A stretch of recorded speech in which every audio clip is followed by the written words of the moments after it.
typical fall winter garden, I've got some artichokes planted in this very first bed. However, they're not going to get really large this summer. The back here is going to be all peas, and in amongst these plants, I'm going to plant some Vates collards. As even with this pea row that'll go in tomorrow, there's a lot of empty space that I can get some nice greens in. The tricky part's going to be the weeds. This was all field like over there, and it just got rototilled today. And it just got rototilled one day. Typically you want to wait a week or two and rototill it again to help cut those weeds up. So I'll show you how I'm going to plant these to help me know where the collards are compared to where the weeds are once it all gets going. I'm taking some eggshells. I'm just crushing them up smaller to take outside with me. Thankfully I had some here at school in the cupboard. Friends of mine bring them to me, and I'm very grateful. And if you're watching, thank you. I've got my eggshells and my seeds ready to plant. It's 8:15, so I need to hurry because it'll be dark in about an hour and 15 minutes or so. Soil is extremely dry. I'm gonna make a nice wet area. Everywhere I'm gonna plant a seed.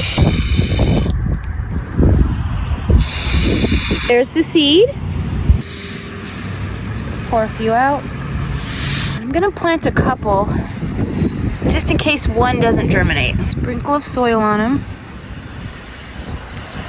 I'm gonna put the shells around so I know inside this circle are my collard seed.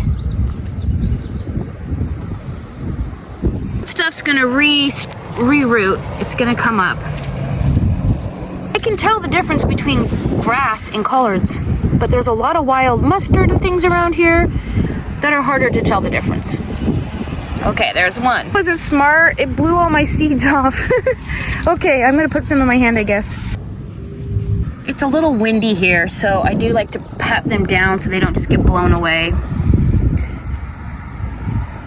This variety takes about 75 days to mature from germination, and they can withstand temperatures down to about 20 degrees, so they're great for winter gardens. At least for me, it doesn't get that cold here, so we can have them all winter long. I'm not planting this whole bed, this whole 50-foot bed with collards because as they grow, I just cut from the outer leaves and they keep growing. Now, once it gets real cold, they'll just stop growing and they'll just kind of set. So just like kale and some other plants, collards get a little sweeter once they get hit by frost. So this is really the perfect time for me to plant these because they should be ripe right before we start getting a little bit of frost hitting us. Okay, I got 12 planted.